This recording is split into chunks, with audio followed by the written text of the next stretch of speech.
Isaiah 36. It's their fate that's at stake. In the 14th year of King Hezekiah, Sennacherib, king of Assyria, made war on all the fortress cities of Judah and took them. Then the king of Assyria sent his general, the Rabshakeh, accompanied by a huge army from Lachish to Jerusalem to King Hezekiah. The general stopped the aqueduct, where it empties into the upper pool on the road to the public laundry. 3 men went out to meet him. Eliakim, son of Hilkiah, in charge of the place, Shebna the secretary, and Joah, son of Asaph, the official historian. The Rabshakeh said to them, "Tell Hezekiah that the great king, the king of Assyria, says this: what kind of backing do you think you have against me? You're bluffing, and I'm calling your bluff. Your words are no match for my weapons. What kind of backup do you have now that you've rebelled against me? Egypt? Don't make me laugh. Egypt is a rubber crutch. Lean on Egypt and you'll end up flat on your face. That's all Pharaoh, king of Egypt, is to anyone who leans on him. And if you try to tell me, we're leaning on our God, isn't it a bit late? Hasn't Hezekiah just gotten rid of all the places of worship, telling you you've got to worship at this altar? Be reasonable, face the facts. My master, the king of Assyria, will give you 2,000 horses if you can put riders on them. You can't do it, can you? So how do you think, depending on flimsy Egypt's chariots and riders, you can stand up against even the lowest ranking captain in my master's army? And besides, do you think I came all this way to destroy this land without first getting God's blessing? It was your God who told me, make war on this land, destroy it.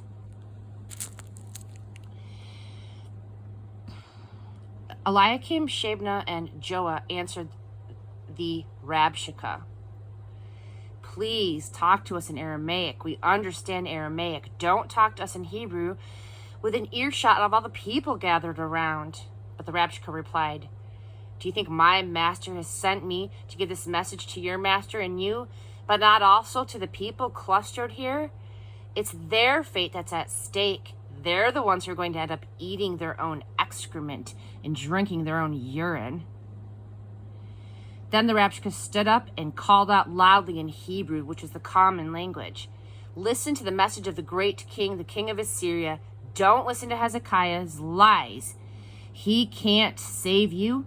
And don't pay attention to Hezekiah's pious sermons telling you to lean on God, telling you God will save us. Depend on it. God won't let this city fall to the king of Assyria.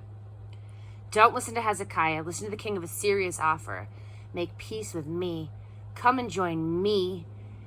Everyone will end up with a good life, with plenty of land and water, and eventually something far better. I'll turn you loose in wide open spaces with more than enough fertile and productive land for everyone. Don't let Hezekiah mislead you with his lies. God will save us. Has that ever happened? Has any God in history ever gotten the best of the king of Assyria? Look around you. Where are the gods of Hamath and Arpad, the gods of Sepharvaim? Did the gods do anything for Samaria? Name one God that has ever saved its countries from me. So what makes you think that God could save Jerusalem from me?" The 3 men were silent. They said nothing, for the king had already commanded, "Don't answer him." Then Eliakim, son of Hilkiah, the palace administrator, Shebna the secretary, and Joah, son of Asaph, the court historian, tearing their clothes in defeat and despair, went back and reported what the Rabshakeh had said to Hezekiah. Chapter 37, the only God there is.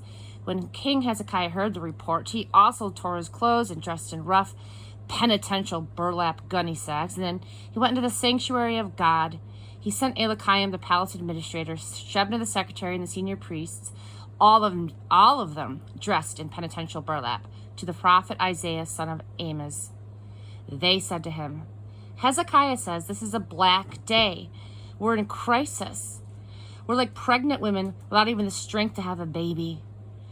Do you think your God heard what Rabshakeh said, sent by his master, the king of Assyria, to mock the living God? And do you think your God will do anything about it?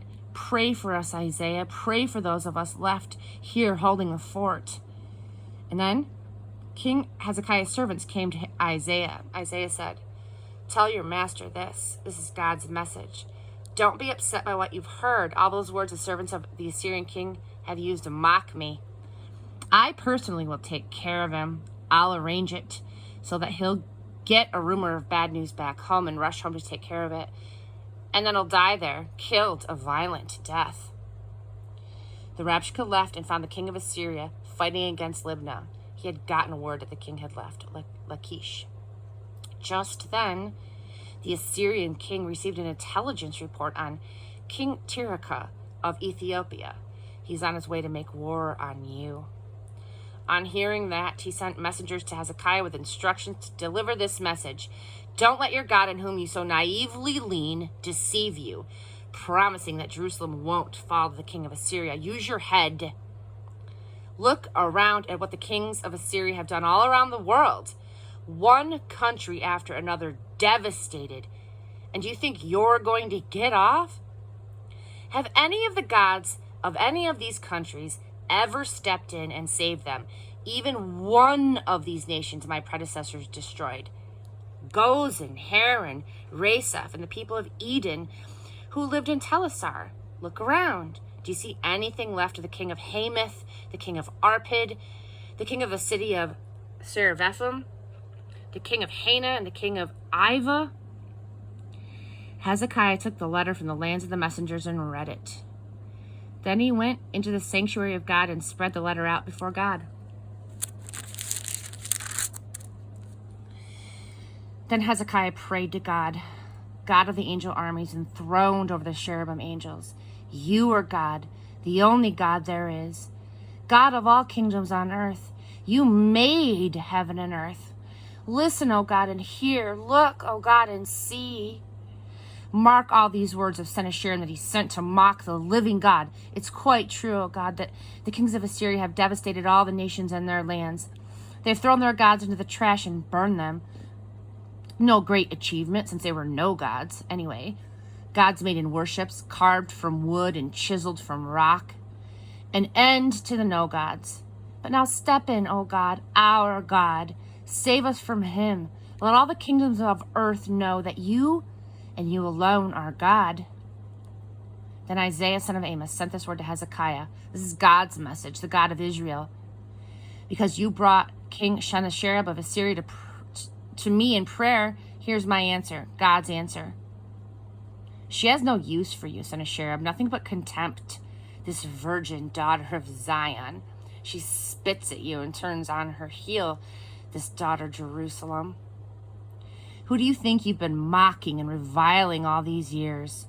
Who do you think you've been jeering and treating with such utter contempt all these years? The Holy of Israel.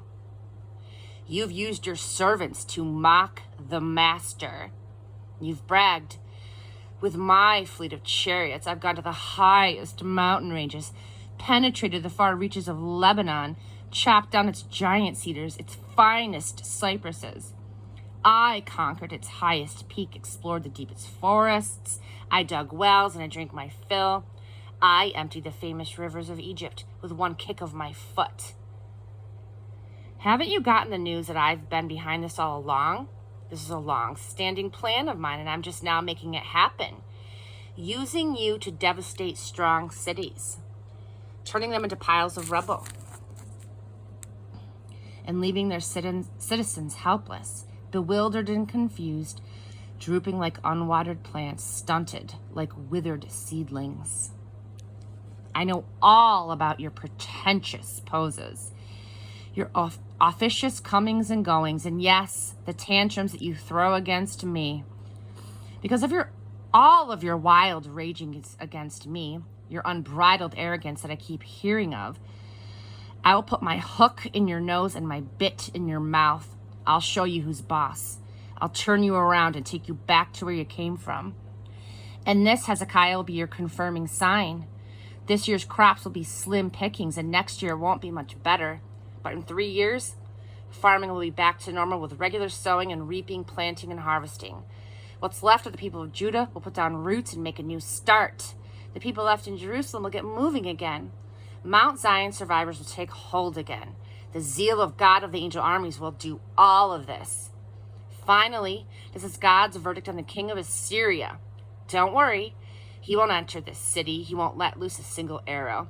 He won't brandish so much as one shield, let alone build a siege ramp against it. He'll go back the same way he came. He won't set foot in the city. This is God's decree. I have got my hand on this city to save it. Save it for my very own sake, but also for the sake of my David dynasty. Then the angel of God arrived and struck the Assyrian camp. 185,000 Assyrians died. By the time the sun came up, they were all dead, an army of corpses. Sennacherib, king of Assyria, got out of their fast back home to Nineveh. As he was worshiping in the sanctuary of his god Nisroch, he was murdered by his sons Adramelech and Sharezer. They escaped to the land of Ararat. His son Asar, Hadon, became the next king.